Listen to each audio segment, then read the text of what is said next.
The F-22 Raptor is the most advanced of its breed, built around the first look, first shot, first kill ethos.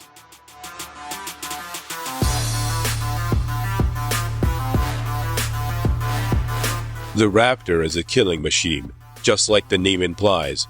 It's even more deadly when it gets out there and does the job.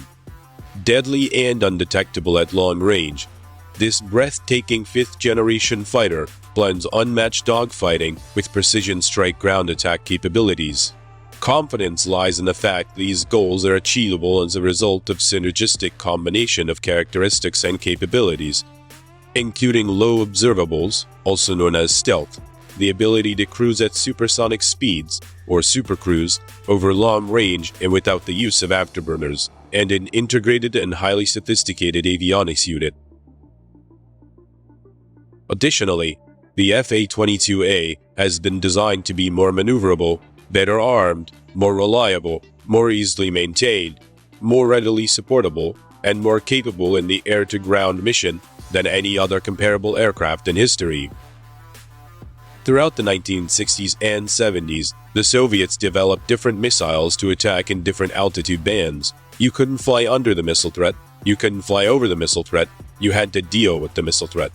One way to do that is to make suppression of enemy air defense, that is, destroying the missile sites in the radars, the most important mission for the Air Force. By the 1970s, air superiority had re-emerged as a top priority, and the U.S. Air Force committed to building its first pure air superiority fighter, an aircraft that would eventually become the F-15 Eagle. But just as the F-15s became operational in 1978, alarming new evidence suggested that the new fighter's superiority might only be temporary.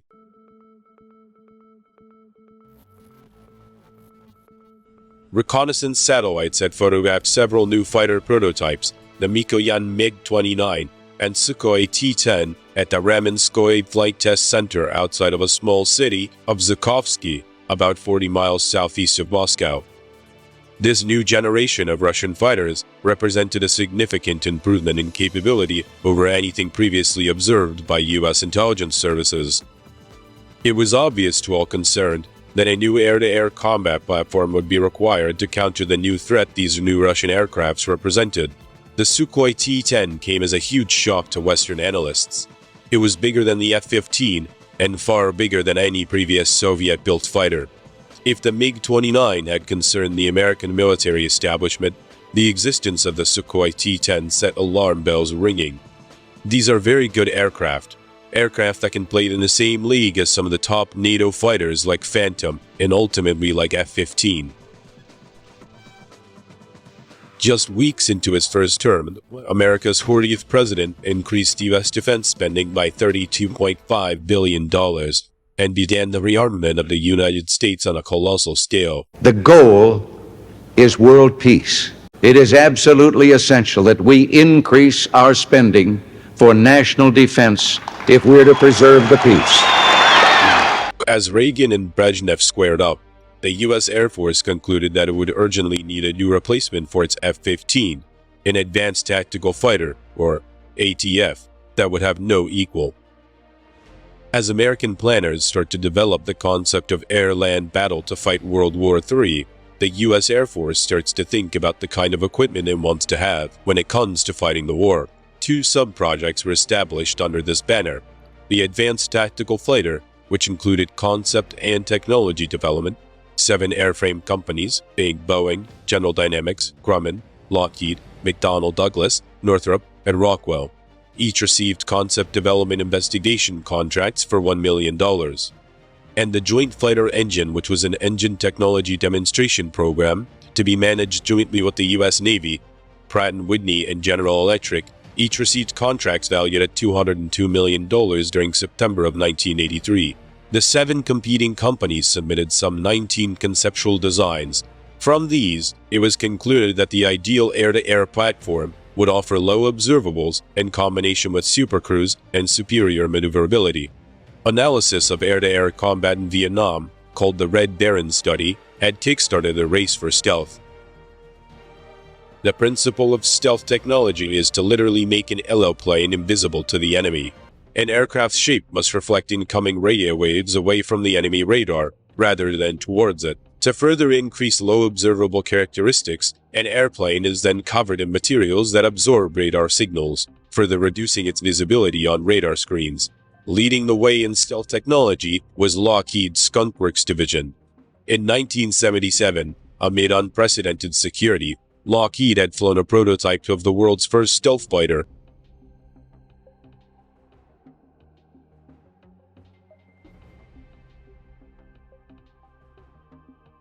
The U.S. Air Force decided that any new fighter must incorporate stealth technology, and identified two other areas in which a future air superiority fighter should excel.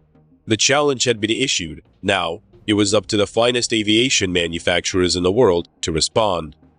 The Advanced Tactical Fighter program was about to begin, and the Raptor, America's fifth-generation fighter, was about to be hatched.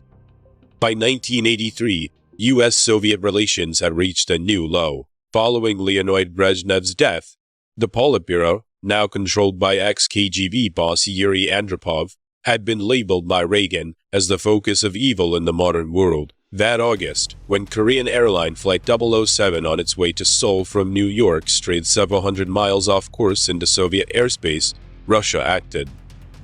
A fighter was sent up, and the civilian airliner with 269 people on board was shot down. A shooting down of KAL-007 sent shockwaves around the world, straining international relations almost at a breaking point. Reagan's reaction to the crisis strengthened U.S. conviction that stealth would now be the prime requirement for America's new fighter. Following some 4 initial drafts, the basic framework for the ATF requirement, calling for a radius of action of approximately 800 miles, supersonic cruise capability of 1.4 to 1.5 Mach, a 2,000 feet runway requirement, a gross takeoff weight of 50,000 pounds, and a unit cost of no more than $40 million in 1985 dollars was released to industry. Importantly, implied in the proposal was a requirement that the ATF life cycle cost be at least as good as, if not better than, the McDonnell Douglas F-15. It was concluded that Lockheed and Northrop's submissions were superior to those of Boeing, General Dynamics, and McDonnell Douglas. Lockheed had conducted consortium discussions with Boeing and General Dynamics as early as June of 1986, but did not formalize an agreement with its partners until the following October 13th. Consequently, Lockheed assigned Sherman Mullen as general manager for the ATF Team Program Office. Mullen would direct Lockheed in the prime contractor role and consequently take advantage of the unique technical strengths represented by Boeing and General Dynamics. Northrop, some 2 weeks later, followed suit by serving as lead on team with McDonnell Douglas. Thus, by default, the two consortia were selected on October 31, 1986, to build 2 prototypes, each to complete in revised demonstration and validation phase. Lockheed, under a $691 million contract, would build 2 of what later would become its Model 1132 aircraft under the official Air Force designation YF-22. Northrop, under a similar $691 million contract, would build 2 of its N-14 prototypes under the official Air Force designation YF-23. And in 1990, just months after the disintegration of the Soviet Union, the shapes of the 2 rival designs were finally unveiled. Northrop's version, called the YF-23, closely resembled its original design. In contrast, Lockheed's design, called the YF-22, seemed surprisingly conventional, with 4 tail surfaces, vectored thrust, a broad solid body, and a conventional wing. But unlike Lockheed's other stealth aircraft, the F-117, radar-absorbent materials were not applied over the whole of the F-A-22, but used selectively on its edges, cavities, and crucial surface areas. The F-22 carries its weapons internally. 4 weapon bays are hidden in the central mid-body section. 6 missiles can be carried in the ventral bays, which are covered by bifold doors. The side bays will each hold 1 Sidewinder missile, carried on a trapeze launcher. The mid-body section also houses the fighter's landing gear and complex inlet ducts. Attached to the mid-body is the forebody, which accommodates the cockpit and advanced avionics. Both the YF-23 and the YF-22 are impressive-looking machines, but their performance still needs to be tested. The most crucial stage of the competition is still to come, the flight testing. Northrop was first in the air. In August 1990, flown by Paul Metz, the YF-23 got airborne. The test was a huge success.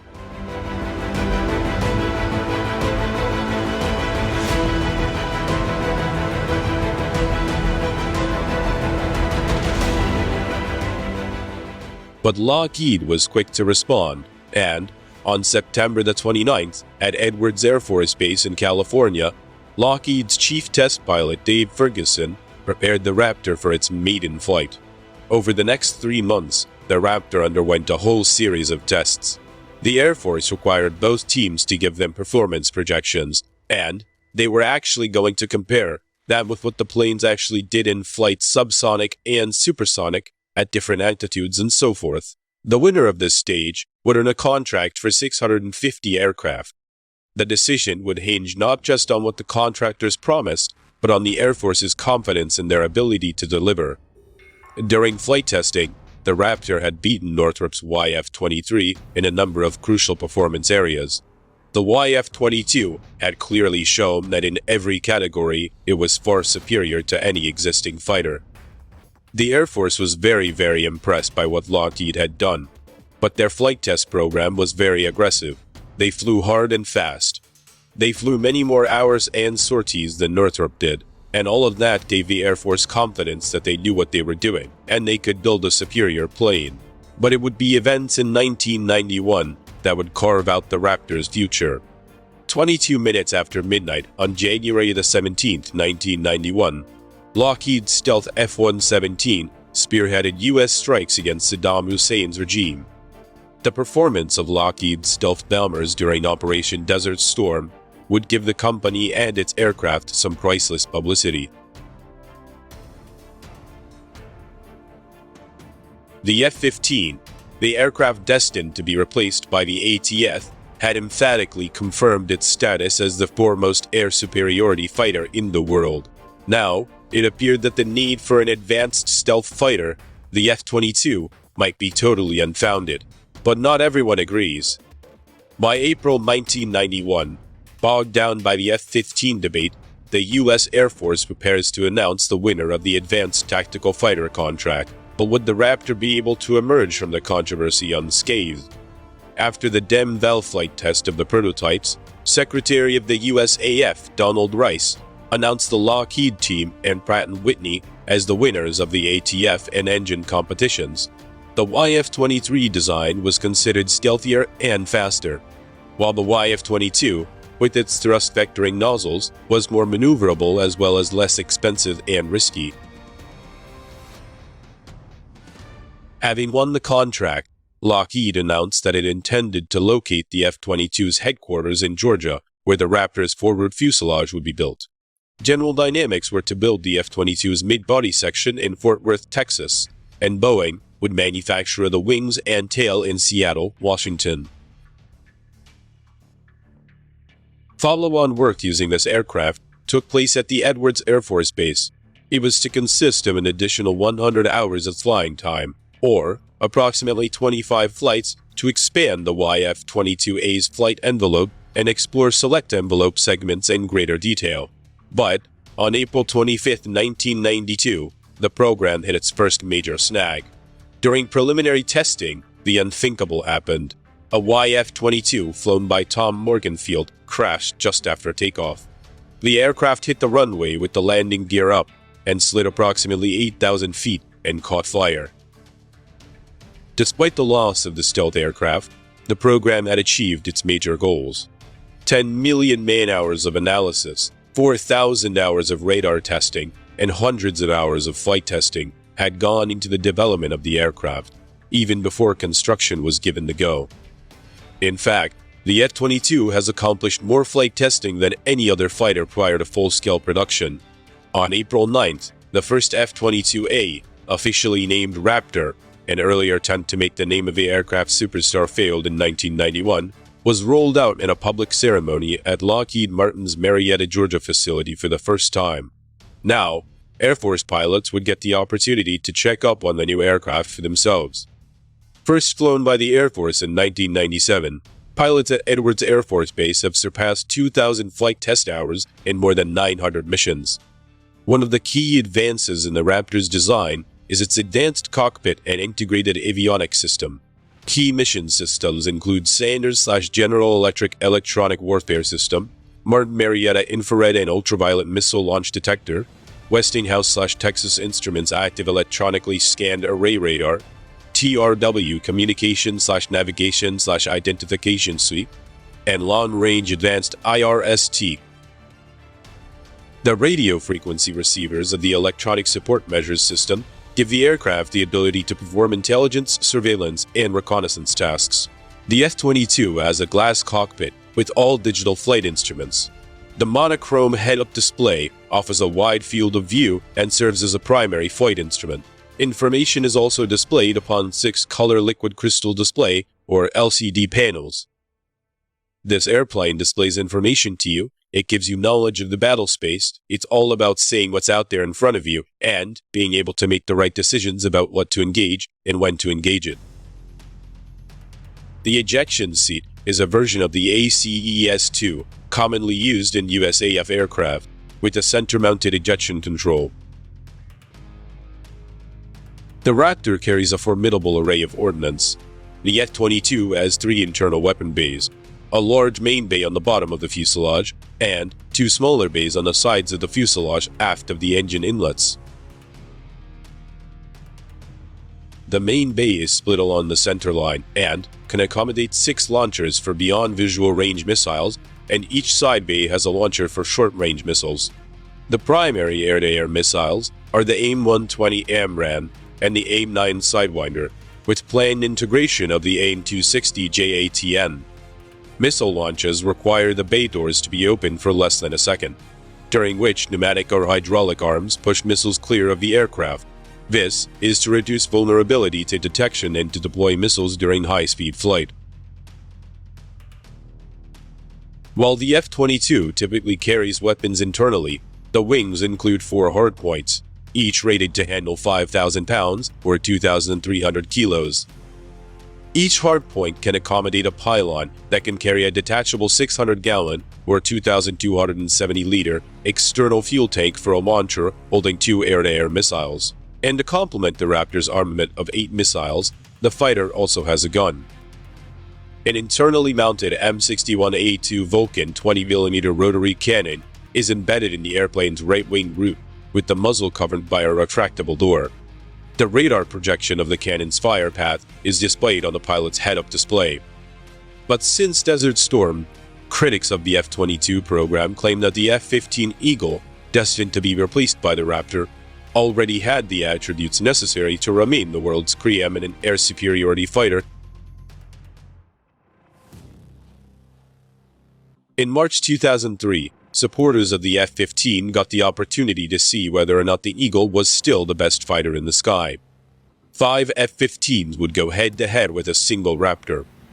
Although no missiles would be used during the exercise, the sorties would closely resemble actual combat.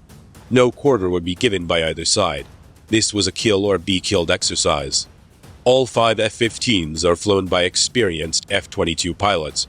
One by one, the Raptor brings them down. In combat testing with F-15s, the F-22 Raptor has emphatically proven its doubters wrong. In December 2005, the U.S. Air Force announced that the F-22 had achieved initial operational capability. During exercise Northern Edge in Alaska in June 2006, in simulated combat exercises, 12 F-22s downed 108 adversaries with no losses. In the exercises, the F-22 amassed 241 kills against 2 losses in air-to-air combat, with neither loss being an F-22. The F-22 cannot be exported under U.S. federal law to protect its stealth technology and classified features. Customers for U.S. fighters are acquiring earlier designs such as the F-15 Eagle and F-16 Fighting Falcon, or the newer F-35 Lightning II, which contains technology from the F-22, but was designed to be cheaper, more flexible, and available for export. The USAF had originally planned to buy a total of 750 ATFs. In 2009, the program was cut to 187 operational aircraft due to high costs, a lack of air-to-air missions due to the focus on counterinsurgency operations at the time of production, a ban on exports, and development of the more affordable and versatile F-35, with the last F-22 delivered in 2012. America's F-22 Raptor was created out of the Cold War fear that the Russian-made fighters would sweep aside the F-15s. The United States Air Force is the only operator of the F-22. As of August 2022, it has 183 aircraft in its inventory. In today's changing world, there are few certainties, but the rule of the Raptor, America's air dominance fighter of the skies, is one of them.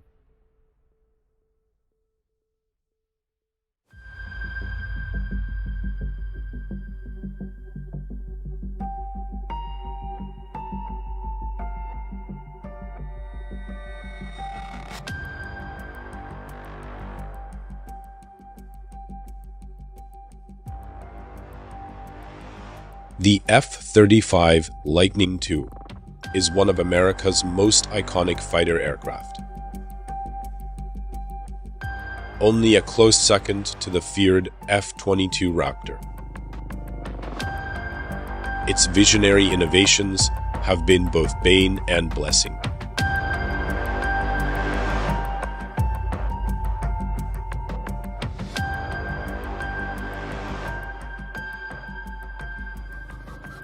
The plane's design has received admiration and appreciation globally.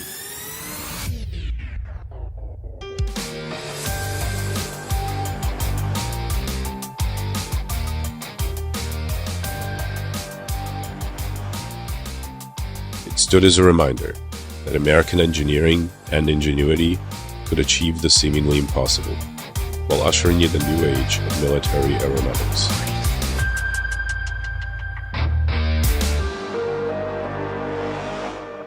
The F-35's story begins with the Joint Strike Fighter program, which aimed to create a new generation of STOVL aircraft that could replace the landmark F-16. The nation's industry titans competed for access to the resulting contract. McDonnell Douglas, Northrop Grumman, Boeing, and Lockheed Martin worked tirelessly to present their most innovative designs as offerings. However, Lockheed's revolutionary, reheated turbofan-augmented thrust engine, with its futuristic lift system, would win the coveted opportunity. While Boeing's design certainly came with less challenges than Lockheed's, the Department of Defense determined that Lockheed's pioneering lift fan system's superior performance far outweighed its risks. And so, the historic company would join the US government on a journey to permanently change the standards and capabilities of the modern jet fighter.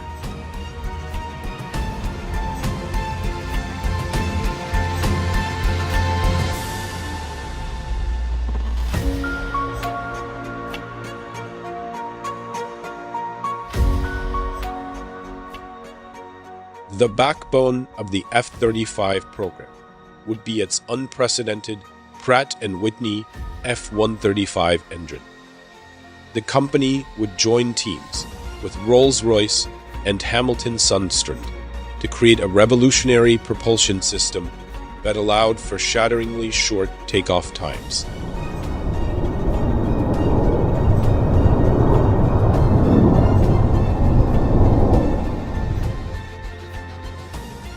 Rolls-Royce would develop the lift system, which was conceived using seminal new technology.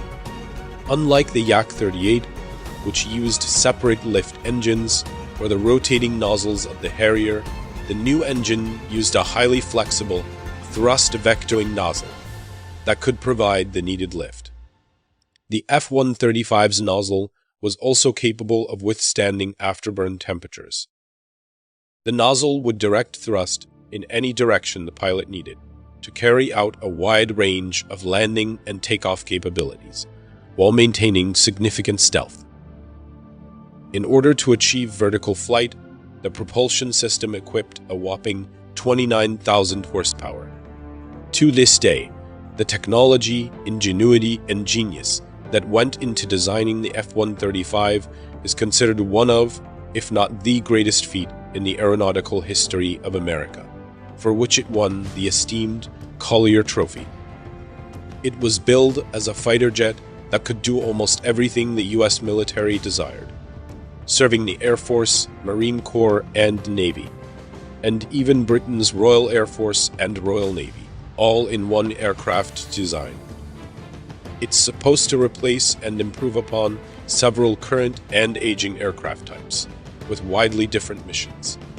It's marketed as a cost-effective, powerful multi-role fighter airplane, significantly better than anything potential adversaries could build in the next 2 decades.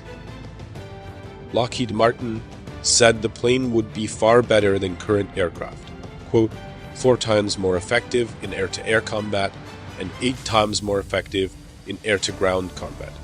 Not only that, but also 3 times more effective in recognizing and suppressing an enemy's air defenses. It would, in fact, be second only to the F-22 in air superiority. In addition, the F-35 was to have better range and require less logistics support than current military aircraft. The Pentagon is still calling the F-35, quote, the most affordable, lethal, supportable, and survivable aircraft ever to be used.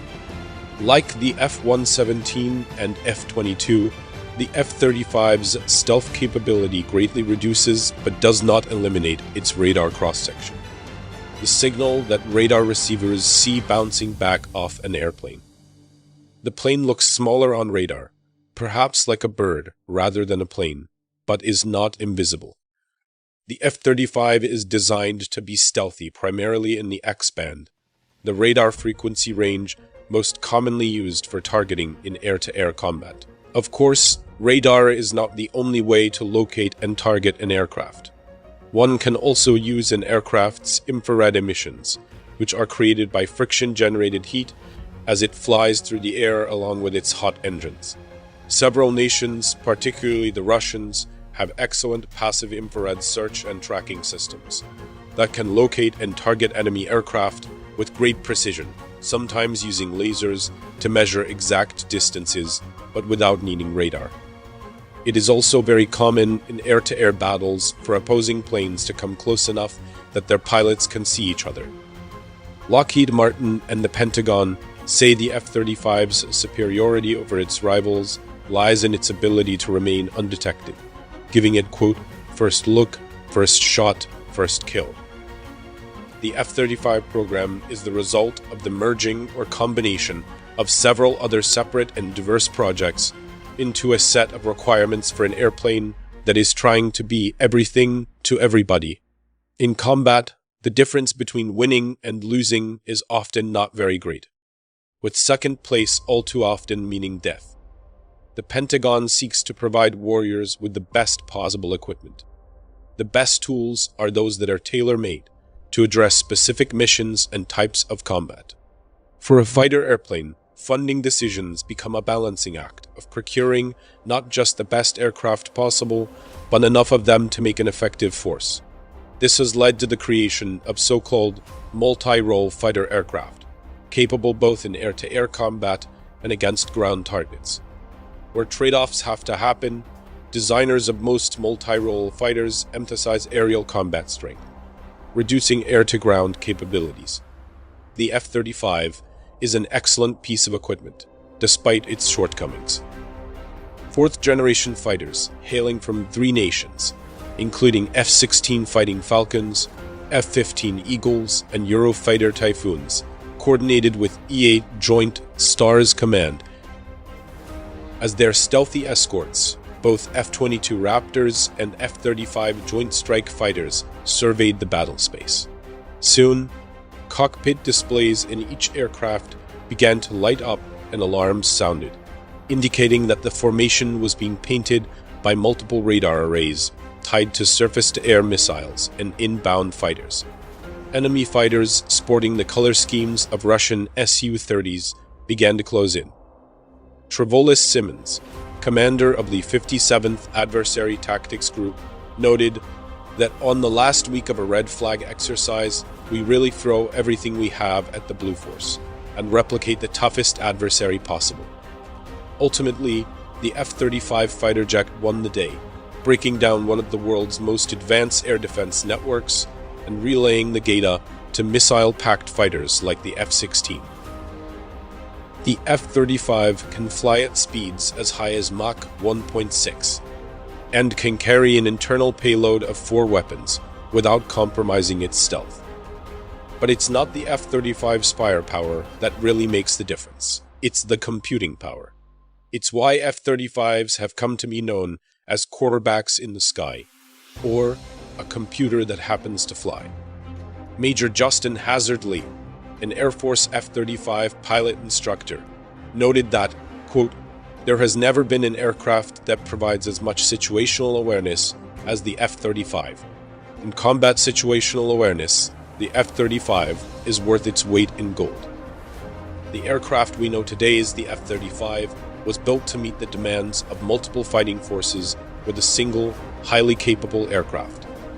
This new Joint Strike Fighter, Pentagon officials believed, would allow for streamlined logistical supply lines, maintenance, and training. It would also leverage the same stealth technologies found in the F-22.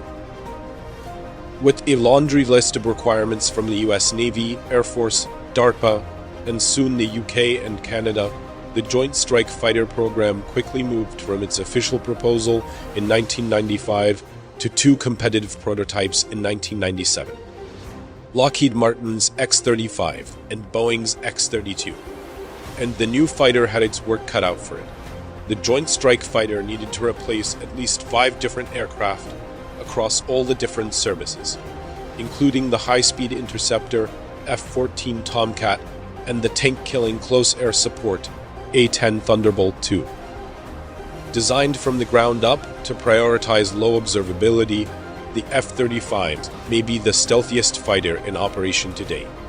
It uses a single F-135 engine that produces 40,000 pounds of thrust, with the afterburner engaged, capable of pushing the sleek but husky fighter to speeds as high as Mach 1.6.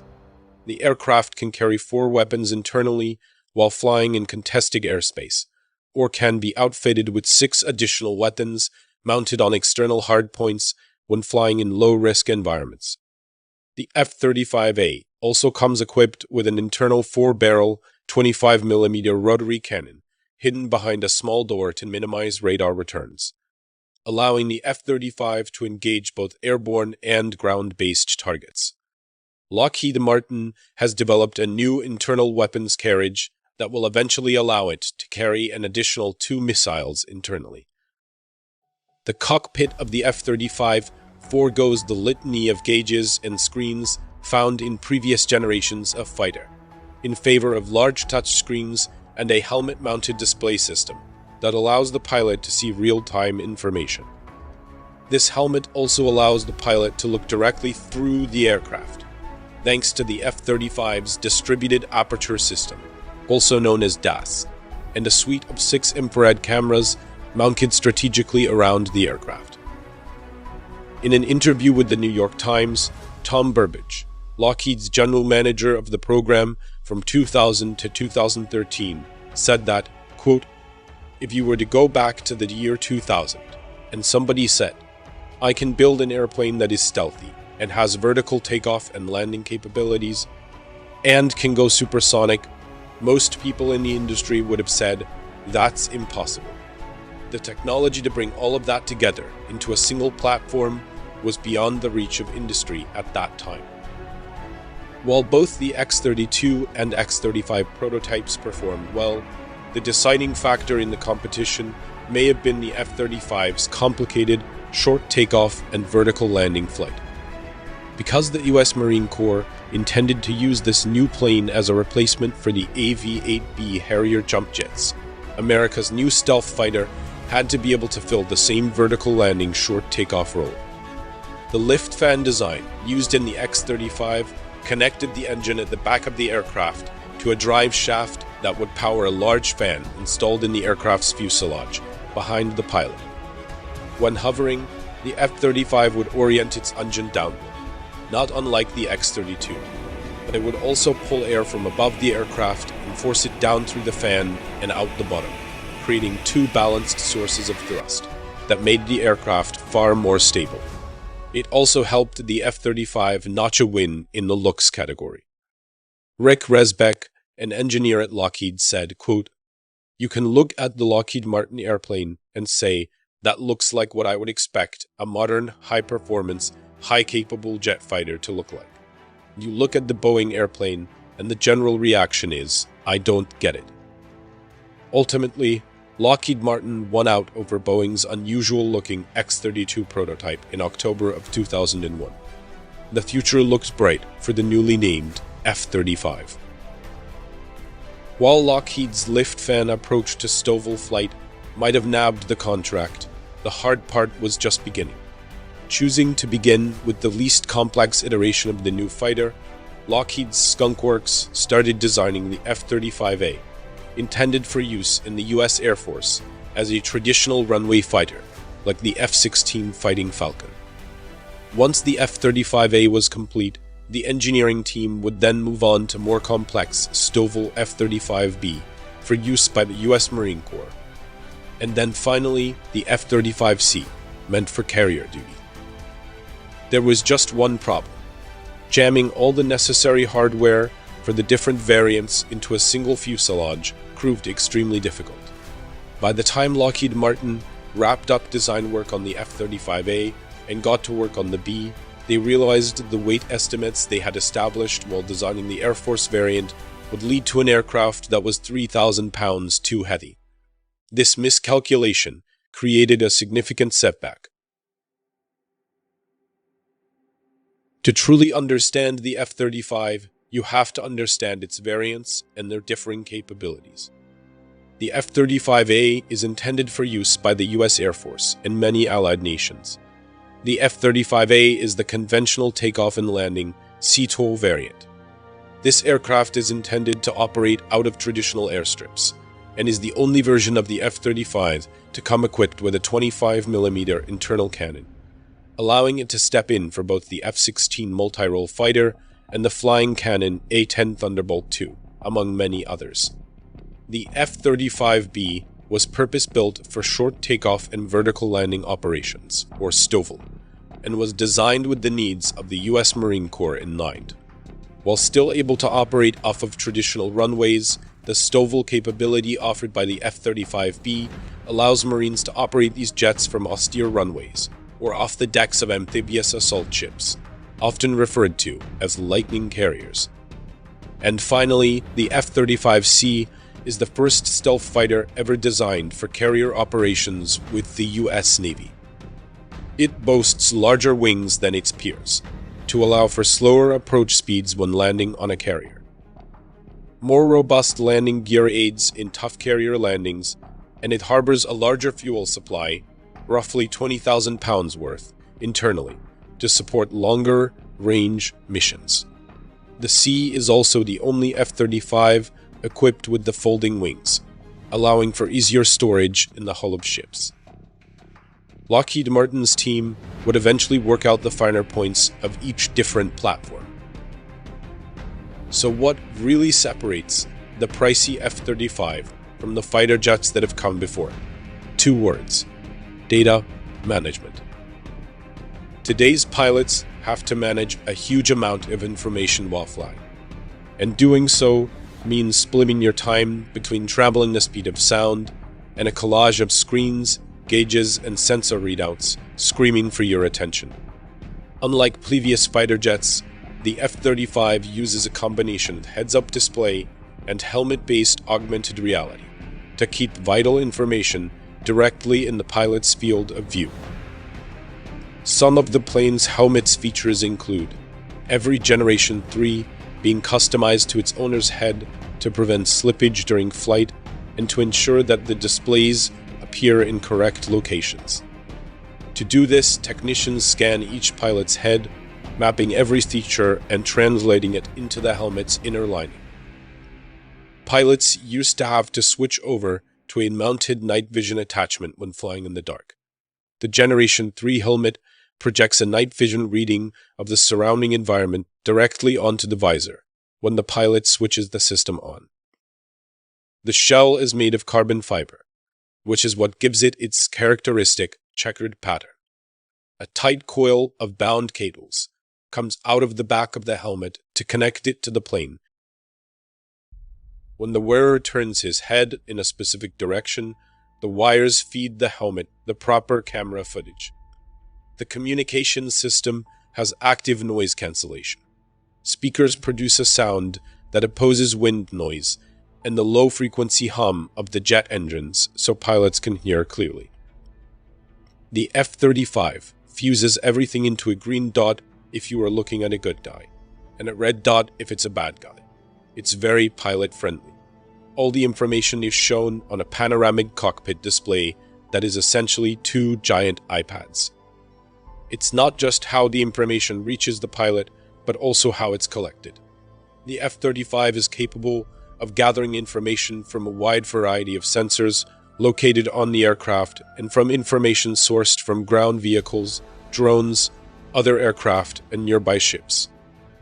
It collects all of that information, as well as network-driven data about targets and nearby threats, and spits it all out into a single interface the pilot can easily manage while flying. With a god's-eye view of the area, F-35 pilots can coordinate efforts with fourth-generation aircraft, making them deadlier in the process. The F-35 is the quarterback of the battlefield.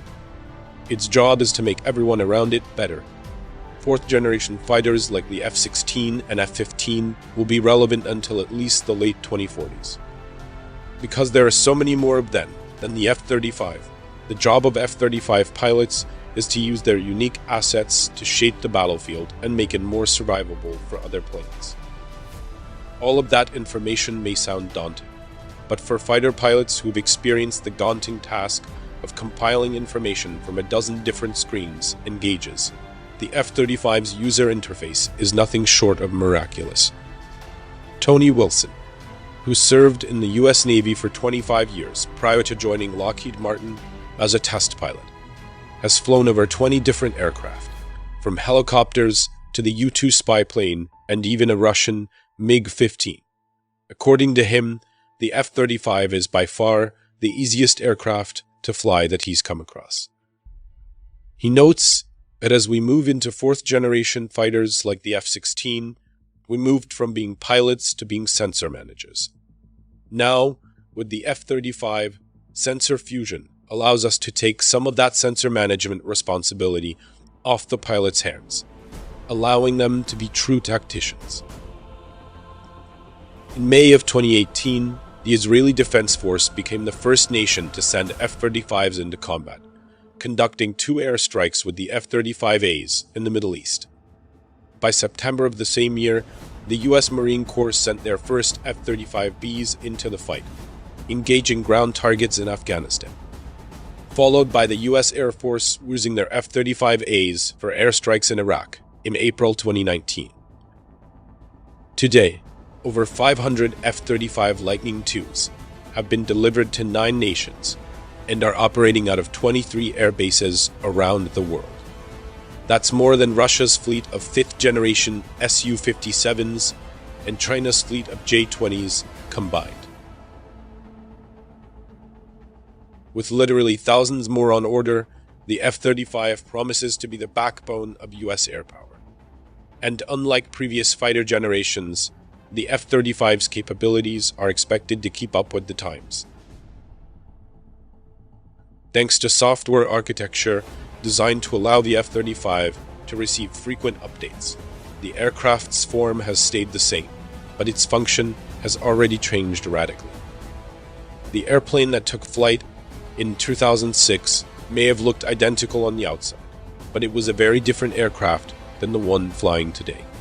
And the F-35 flying 10 years from now is going to be very different from the one flying today. The F-35 will also serve as a test bed for technologies that will become commonplace in the next generation of jets. Flying in coordination with AI-enabled drones will become a staple of any 6th-generation fighter, and those new fighter tricks will likely first arrive in the form of the F-35. According to many pilots and experts, it may well be the most capable, most connected, most survivable aircraft on the face of the planet. And what we're able to achieve with it today shows that we can't even imagine what tomorrow's F-35 is going to be capable of. So was the F-35 an obliterating headache or a good omen? Only time will tell if the US government's investment was worthwhile. So far, it seems to be paying off.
If you enjoyed this video, please remember to like and subscribe. And as always, thank you for watching.